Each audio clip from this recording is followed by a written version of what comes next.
प्रसन्नता है। कांग्रेस ने यहाँ के लोगों को लावारिस छोड़ा, पूरा क्षेत्र बदनाम कर दिया, जिसका कोई सिर पैर नहीं था। हमारे खिलाफ अन्याय हो, सरकार साथ नहीं दे तो सरकार को क्या बोलेंगे। अभी अपने बीच में से लगातार एक के बाद एक हमारे अपने घर के गांव के अंदर नल से जल मिलना चाहिए। देखो कैसा कमाल का समय है। अभी का चुनाव, आपको दोनों हाथ जोड़ के पहले तो प्रणाम करता हूं। हमारी सरकार बनाने में आपने बहुत मदद की। 163 का बहुमत, जोरदार ताली बजाओ भारतीय जनता पार्टी के लिए। 163 की सीटें जिताई, उसमें आपकी करेरा भी है, उसमें प्रीतम मोदी जी की भी है। सारी की सारी सीटें केवल मोदी जी घूम के गए तो राजस्थान से हवा चली, छत्तीसगढ़ तक आंधी बनी। कोई कह नहीं सकता ये जीतेंगे वो जीतेंगे, इतने वोट से जीतेंगे। लेकिन ये मोदी जी का कमाल है, क्योंकि मोदी जी ने अपनी बात का वजन पैदा किया।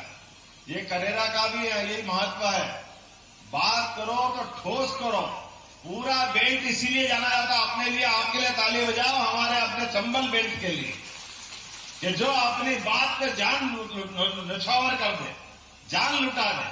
लेकिन बात के सवाल, कोई हल्की बात कर तो पसंद नहीं आता, झूठ बोलना तो बिल्कुल पसंद नहीं आता, और झूठ बोल के चला दे तो फिर आप बालक माता की जो होना हो जाए उसका, कम से कम उससे अपनी निगाह में तो उतर ही जाता। मैं आज के अवसर पर बताना चाहूंगा, जिनका अपना मकान नहीं, कोई कभी पूरे देश में सोच सकता है हमारे में से, आप में से कोई जिसका मकान नहीं होगा तो वो अपने किसी काका का, बाबा का, मामा का, किसी न किसी मकान में तो रहते ही होगा। लेकिन देश के प्रधानमंत्री का पूरे देश के अंदर एक भी प्लाट नहीं है, एक भी मकान नहीं है, लेकिन वो जी काय के लिए रहे, पूरे भारत के लिए जी रहा है। ये हमारा सौभाग्य है। और मकान के अंदर बहन बेटी घर में रहे, आप बहन बेटी बहुत सारी बैठी है, आप चिंता मत करना। हमारी सरकार ने जितनी योजना चालू करी, एक भी योजना बंद नहीं करेंगे। लाडली लक्ष्मी का भी पैसा आपको लगातार मिलता रहेगा, कोई योजना बंद नहीं होगी। जिसके पास में पैसा आ रहा है बराबर आता रहेगा। और भूले बैठ के कोई बच गया कि चुनाव के बाद उसका नाम भी जोड़ लेंगे, उसको भी दिलवाएंगे। हमारी सरकार में इस बात में कोई कंजूसी नहीं है। हमारी सरकार गरीबों की सरकार, सबको लेके चलने वाली सरकार, सबका भला करने वाली सरकार है। अकेले ग्वालियर लोकसभा में 1200 करोड़ से घर घर जाकर के 4,24,000 से अधिक परिवारों को शुद्ध नल का जल पीने का देने का संकल्प किया मोदी जी ने। जोरदार ताली बजाओ 1200 करोड़ के लिए। जल जीवन मिशन के माध्यम से 469 नल जल योजना है और 381 करोड़ की लागत एकल नल योजना है। और तो और एक नया मेडिकल कॉलेज, हमने कहा कि हर लोकसभा क्षेत्र में एक एक मेडिकल कॉलेज खोलते जा रहे हैं। और आप तो और सौभाग्यशाली हो, ये चीता प्रोजेक्ट आपसे भी लगता है ना, पास में ही है। आने वाले समय में पर्यटन के माध्यम से आपको भी लाभ मिलेगा। अलग से आमदनी खेती के अलावा होना चाहिए कि नहीं होना चाहिए सबके पास? तो खेती की आमदनी के अलावा आपके पास पशुपालन भी होगा। कौन कौन पशुपालन करते, जरा हाथ खड़े करो। जिनके घर में दूध उत्पादन होता है, आप अंदाज लगा लो, अभी तक आपको गेहूं का, धान का, इनका बोनस मिलता था।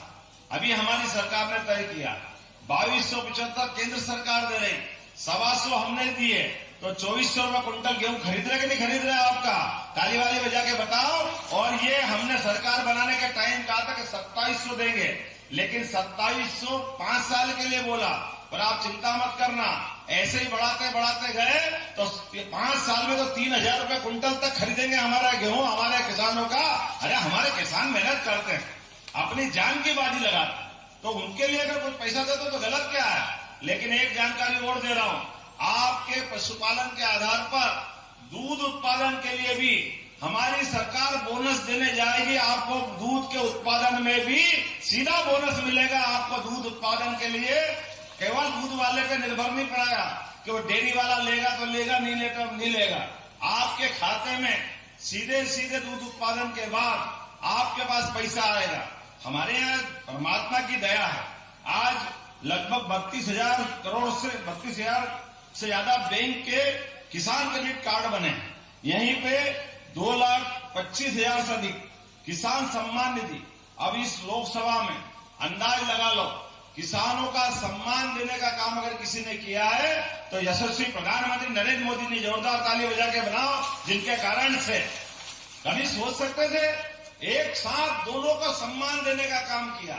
सीमा पे जवान जान की बाजी लगा करके, आपके अपने बच्चे भी जाते हैं, अपनी जान की बाजी लगा के दुश्मनों से आंख में आंख लगा करके भारत की सीमाओं की रक्षा करते हैं, देश की एकता अखंडता की रक्षा करते हैं और अपने प्राण को हथेली में रख करके भारत मां के लिए कुर्बान करने के लिए ललायित रहते हैं। लेकिन उससे कम नहीं है हमारा किसान। किसान भी समान रूप से मेहनत करता है। इस सूर्य देवता से आंख मिला करके बराबरी से सूर्य से कहता लगा तेरे में जितनी ताकत है, तेरी गर्मी कितनी होगी, हमारे शरीर की गर्मी भी कम नहीं है। ये हमारे किसान अपने सारे बंधु अपनी जान लगा के खेती में ताकत लगाते हैं। तो किसानों का सम्मान नहीं होना चाहिए। वो पूरे देश का पेट भरने का काम करता है, पूरे देश में फसल उत्पादन करता है। आजादी के बाद पहली बार ऐसा हुआ जिनने किसानों के लिए भी 6,000 रुपया महीना सीधा उनके खाते में लाने का काम किया है। जोरदार ताली बजाओ नरेंद्र मोदी जी के लिए। और यशस्वी पूर्व मुख्यमंत्री शिवराज सिंह चौहान के समय चालू होने वाली 6,000 की राशि वो मेरी सरकार में भी चालू है। ये 6 और 6 12,000 वो भी आपको लगातार मिलते रहेंगे, कोई इसमें बंद करने वाले नहीं। कांग्रेस के लोग रोज माला जपते हैं, उनकी छाती पे रोज सांप लौटता है, रोज कहते हैं कैसे दोगे, क्यों दे रहे हो, बंद कर दो। हमने कहा भैया ये बंद नहीं होगा, तुम बंद कर दो तो लोग कांग्रेस पार्टी बंद कर देंगे। तुम्हारे दिन खराब आए हैं, तुम्हारे लिए दुकान चलने वाली नहीं है। पूरे देश से झाड़ू लग रही है। आप अंदाज लगा लो, पूरे देश में 1913 के पहले जिनकी सरकार चलती थी मनमोहन सिंह के नेतृत्व में, जिनकी सरकार में हमने तो समझा था बहुत पढ़े लिखे, बहुत समझदार है, बहुत अच्छे विद्वान व्यक्ति है, लेकिन विद्वान प्रधानमंत्री क्या बोलते थे, जो उस दिन बोलते थे वो आज घोषणा पत्र में कह रहे हैं। दोनों में कोई अंतर नहीं, दोनों की भाषा एक है। क्या बोल रहे हैं, इस देश के ऊपर सबसे पहला अधिकार मुसलमान बंधुओं का है, मुसलमानों का है। ये कौन कह रहे, मैं नहीं कह रहा हूं, ये मनमोहन सिंह कह रहे। अरे भैया हमारे बाप दादा की पूंजी है, यह भगवान राम और कृष्ण का देश है। ये कौन सी भाषा है, ये कहां अरब में बोलना हो तो, ये हिंदुस्तान में नहीं चलने वाला। ये कौन सी बात कर रहे हो आप, ये आप यहां के क्या कहना चाह रहे हो। इसका मतलब ये है, अभी घोषणा पत्र में फिर कहा है, अभी फिर घोषणा पत्र में कहा है कि इस देश के अंदर के संसाधनों का सर्वे कराएंगे। भाषा ऐसे बोली जो कम समझ में आए, मैं खोल के समझाऊंगा। उनने कहा हम आर्थिक सर्वे कराएंगे। अब आर्थिक सर्वे क्या होता साहब, अपने तो सीधे साधे गांव देहात के लोग हैं, वो समझ नहीं पाते। समझ में आएगी तो हमें आपकी 50 बीघा जमीन है, आपके पास 5 तोला सोना है, आपके बैंक में 5 लाख रुपया है, आपके 2 मकान हैं, तो ये आर्थिक सर्वे कराएंगे। और 50 बीघा अर्थात आप 25 के ले जाओगे, 25 कांग्रेस छीन करके दूसरों को देगी। आपके पास 5 तोला सोना है तो 2.5 तोला सोना आपसे छीन करके दूसरों को दिया जाए। आपकी हर एक चीज का सर्वे कराकर, और ये हम नहीं कह रहे हैं, ये बाकायदा लिखावा दे रहे हैं, लिखावा। और वो कह रहे हैं इस आधार पर हमारी सरकार बनाएंगे। अरे ये कौन सी दुनिया है। हमारे यहाँ और एक उनके गुरु और छोटे मियाँ तो छोटे मियाँ, बड़े मियाँ और सुभान अल्लाह। उनके गुरु वो कहते मेरे गुरु है सेम पित्रोदा। वो सेम पित्रोदा क्या कह रहे हैं, वो कह रहे हैं कि अमेरिका में एक बहुत अच्छा टैक्स है, हम उसको भारत में लगवाएंगे। वो क्या टैक्स है, वो टैक्स ऐसा है कि अगर कोई व्यक्ति, जैसे मेरी 100 बीघा जमीन है, 25 जानवर घर में है, 5-25 तोला सोना है, 10-20 लाख की एफडी है, अगर मैं कोई कारण से शरीर छोड़ देता हूं, मेरी मृत्यु हो जाएगी, तो आप 100 बीघा में से केवल 60 बीघा मेरे पास कांग्रेस की घोषणा के अनुसार वो सरकार को जमा करनी पड़ेगी। बाल बच्चों को केवल 40 बीघा मिलेगी। इसको बोलते हैं विरासत का टैक्स। अरे ये टैक्स, विरासत का टैक्स, वो भूल गए बोले अमेरिका में ऐसा होता है इसलिए यहां भी होना चाहिए। गजब हो गया भाई। अरे हमारा हिंदुस्तान है, यहाँ माँ बाप अपने पेट काट करके अपने बच्चों के लिए अगली बार की अगली पीढ़ी के लिए रखते हैं। बोलो रखते कि नहीं रखते हैं। और ये नालायक लोग क्या कह रहे हैं, ये कह रहे कि वो काट करके हम सरकार में जमा करा देंगे। वो सरकार में अधिकार किसका बता रहे हैं? तो ये हमारे बीच में हम मुस्लिमों का सम्मान करते हैं। अच्छे मुस्लिम को हमने सबसे पहले मिसाइल मैन वैज्ञानिक मुस्लिम था तो देश का राष्ट्रपति बनाया कि नहीं बनाया? अटल जी ने जोरदार ताली बजाओ। अच्छे रसखान की कोई भगवान कृष्ण की अच्छी उनने स्तुति गाई तो कभी रसखान का भी सम्मान किया, लेकिन केवल धर्म के आधार पर हमारा छीन के उनको दे दोगे, वो भी चुनाव की इस बेला में सबके सामने आप कह रहे हो, तो इससे बड़ा झूठ क्या हो सकता है और इससे बात गलत क्या बात हो सकती है? ऐसी बात को कोई बर्दाश्त करेगा क्या? आप बताओ, कोई बर्दाश्त करेगा क्या? क्योंकि जैसे कर्म आपके हैं, आप भूलो मत, अयोध्या में किसी गांव से गांव के छोटे से छोटे कस्बे में चले जाओ, छोटे मोहल्ले में चले जाओ, सरयू के किनारे अयोध्या में कौन पैदा हुआ? कौन पैदा हुआ था? कौन पैदा हुआ? बहन बेटी बताओ जरा, माँ बेटी बताओ, कौन पैदा हुआ? आप बताओ जरा, आवाज नहीं आ रही, कौन पैदा हुए? आप बताओ कौन पैदा हुए? आप सबको मालूम, नहीं मालूम तो कांग्रेस को उन्होंने कहा के राम कैसे पैदा हुए, प्रमाण लाओ। इनको भगवान राम के प्रमाण चाहिए थे।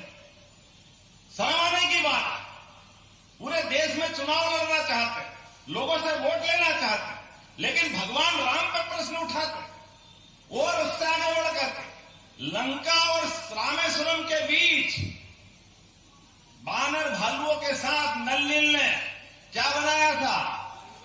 क्या बनाया था? राम सेतु बनाया था लंका विजय के लिए भगवान ने। वो राम सेतु इनको पसंद नहीं आया तो राम सेतु तोड़ने के लिए एक योजना बनाई 4000 करोड़ कि ये तोड़ दो, इसकी जरूरत नहीं।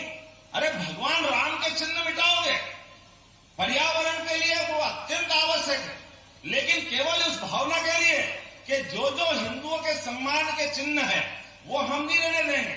अरे तुम्हारे लिए ये कौन सी दुनिया है? अभी अभी देखो आप, कहां तो ये राम सेतु तोड़ने वाले लोग हैं। आप भूलना मत वोट देने वाले दिन, आप सबको याद रखना पड़ेगा। एक उदाहरण वोट देता हूं, बोलो गोपाल कृष्ण भगवान की। मैं आज इसकी बात भी करूंगा कि हम तो दोनों की जय जयकार करते हैं, दोनों में कोई अंतर नहीं। 17 लाख साल पहले भगवान राम आए, 5000 साल पहले कृष्ण आए। दोनों देवताओं ने जीवन में सदैव पूरा जीवन धर्म की स्थापना के लिए लगाया। एक ने मर्यादा पुरुषोत्तम राम के रूप में जीवन जिया, एक समाज में मर्यादा के लिए पूरा जीवन जी के गए। उनने अपने जीवन के प्रत्येक क्षण से पूरा जीवन दांव पे लगाया, लेकिन अपने जीवन पे दांव लगा करके धर्म की स्थापना करके लिए जीवन दिया। तो द्वारका के अंदर वो द्वारका भगवान कृष्ण वाली भेंट द्वारका जो समुद्र में डूब गई और वहां जाने के लिए जहाज लगता था, जहाज से आना जाना पड़ता था। अब जहाज से जो पैसे वाला चले जाए, कोई यहां से गाड़ी लेके जाए, कोई और कहीं से जाए, तो जा नहीं पाते थे। नरेंद्र मोदी जी ने कहा ऐसी जगह नहीं है जहाज की, समुद्र में हमने अपना पुल बनवा दिया, जोरदार ताली बजाओ। पुल अब जाओगे आप तो समुद्र के अंदर पुल में जाकर के आप पहुंच जाओगे। ये पुल से पहुंचाने की बात। और वो जो डूबी द्वारका थी, भगवान कृष्ण के लिए हम सबका आनंद एक और कारण से बढ़ना चाहिए। भगवान कृष्ण ने बड़ी से बड़ी सभा में गए, धनी से धनी लोगों के बीच में मिले, बड़े सोने चांदी के सिंहासन होंगे, बड़े बड़े मुकुट होंगे, लेकिन भगवान कृष्ण ने जीवन भर गांव वालों का सम्मान किया, अपने ग्वाल बाल का सम्मान किया। और सम्मान करने का प्रतीक चिन्ह क्या था? उनके माथे पे मोर मुकुट, वो जीवन भर धारण करते रहिए। बोले गोपाल कृष्ण भगवान की। जिनने ये संदेश दिया, क्या गांव वाले, क्या शहर वाले, सारे भारतवासी हम प्रकृति से प्रेम करते हैं और मयूर सबसे सुंदर पक्षी है, इसलिए माथे पे धारण करते हैं। और इसीलिए नरेंद्र मोदी जी ने जब अभी समुद्र के अंदर डुबकी लगाई, उस भेंट द्वारका को नमन करने गए तो अपने साथ मोर के पंख ले गए। हमने से कई लोगों ने देखा हुआ, जोरदार ताली बजाओ नरेंद्र मोदी जी ने। और नीचे वो मोर पंख चढ़ा करके भगवान कृष्ण के प्रति वो आराधना की, वो अपने मन का भाव प्रकट किया। वही भाव जो सुप्रीम कोर्ट के फैसले के लिए जैसे फैसला आया आप बताओ, हमने 2014 में वोट दिया तो तब सीमा पे हमारे सैनिकों के सर काट के पाकिस्तान ले जाता था कि नहीं ले जाता था? हमारे सैनिकों के सिर से फुटबॉल खेलते थे, अपने दिल्ली बंबई कहां बम फूटते कि नहीं फूटते थे? तो पहली बार वोट दिया तो इस देश से आतंकवाद का खात्मा किया। पाकिस्तान नहीं मानता था तो उसको घर में झाकर मार के बताया पाकिस्तान के अंदर ये हिंदुस्तान की ताकत है और ये नरेंद्र मोदी की प्रधानमंत्री की ताकत है। सर्जिकल स्ट्राइक, एयर स्ट्राइक दो बार मार के आए।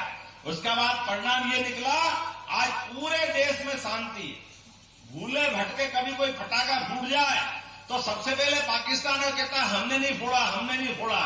उनको राम राम करना पड़ता, वो डरता है कि ऐसा नहीं हो कि भारत हमारी तरफ हमला कर दे। ये खौफ होना चाहिए कि नहीं होना चाहिए? और दूसरी बार वोट दिया तो 5 साल के अंदर भगवान की दया से 70 साल कांग्रेस लटकाती रही सुप्रीम कोर्ट, हाई कोर्ट में। 5 साल से कम समय में माननीय सुप्रीम कोर्ट का फैसला भी आ गया। फैसले के बाद भूमि पूजन भी हो गया और भूमि पूजन के बाद इसी 22 जनवरी को प्रभु राम मुस्कुरा रहा कि नहीं मुस्कुरा रहा अयोध्या के अंदर? बोला जय जय श्री राम। ये दूसरी बार का वोट हमारा। हमने अपने लिए कोविड के कठिन काल से लेकर सारे काल को याद कर लो। आपका वोट, यहाँ एक भी कोई व्यक्ति बैठा हो जिसको कोविड का टीका नहीं लगाओ, बताओ किसको टीका लगा? हाथ खड़े कर बताओ जिसके कोविड के टीके लगे। यहां से वहां तक सब बताओ जिनको टीका लगा। कोई एक व्यक्ति जो बगैर टीके वाला है? ये टीका नहीं है, ये संजीवनी है जो भगवान राम के समय लक्ष्मण जी के टाइम हनुमान जी लेकर आए थे। कहां से लाए थे? हनुमान जी। और भगवान ने लक्ष्मण की जान बचाई थी, हनुमान जी ने। ऐसी हमारी सबकी जान किसने बचाई? हनुमान भक्त अपने नरेंद्र मोदी जी। जोरदार ताली बजाओ जिनके अपने जीवन में सारे देश की रक्षा की, सबको लेके चलने का भाव। और ऐसे पवित्र भाव वाले व्यक्ति के लिए जब एक बार वोट दिया हमने अपने देश की एकता, अखंडता और शांति की सुरक्षा के लिए, दूसरी बार का वोट दिया भगवान राम से लेकर जीवन रक्षा के लिए। अब तीसरा वोट हमारा जाएगा 7 मई के दिन, तो वो हमको अपने पास में मथुरा वाले बुला रहे हैं। बोलो कृष्ण कन्हैया आलकी की पालकी। अब बताओ, वो अपने घर में बैठे विराजे हुए सबको बुला रहे हैं कि भैया अब ये कब तक हम बैठेंगे बाहर? वो टेंट वाले बड़े भैया तो पहुंच गए मंदिर में, अब हमारे लिए भी पहुंचाओ। तो भगवान कृष्ण ने एक बड़ा काम किया है। हमको मालूम है ये मोदी जी को बहुत गाली देते, रोज पानी पी के गाली देते, जाने क्या क्या कहते।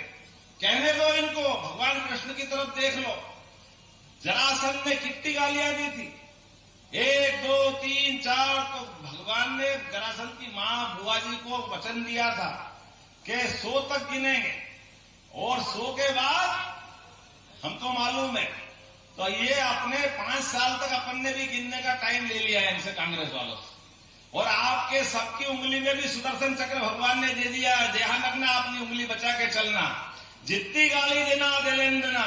7 मई के दिन सबकी उंगली में सुदर्शन चक्र आएगा। इस नए मतदान के माध्यम से, आपके वोट की उंगली में, आपके माध्यम से जैसे ही आप अपनी उंगली में सुदर्शन चक्र की जगह कमल का फूल धारण करोगे तो अपने आप हमको कांग्रेस के इस वर्तमान के गाली गुप्ता वाले माहौल से मुक्ति मिलेगी। बोलो मिलेगी कि नहीं मिलेगी?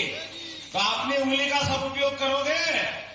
आज का चुनाव भले ही भारत सिंह यहां दिख रहे हैं, लेकिन सच्चे अर्थों में चुनाव हमारा नरेंद्र मोदी जी के लिए है।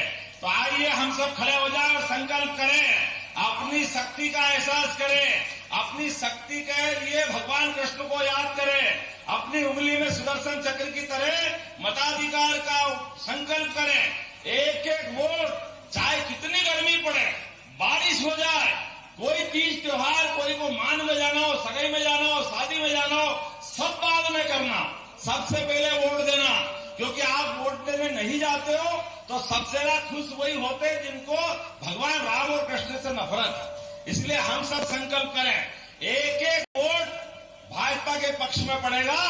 भारत सिंह जी को दिया हुआ वोट, कमल के फूल पर दबाया बटन निश्चित रूप से भगवान राम और भगवान कृष्ण की जय जयकार कराएगा। बोलो सब तैयार है? बोलो भारत माता की, गोपाल कृष्ण भगवान की जय। जय सिया राम। बहुत बहुत धन्यवाद। भारत माता की जय।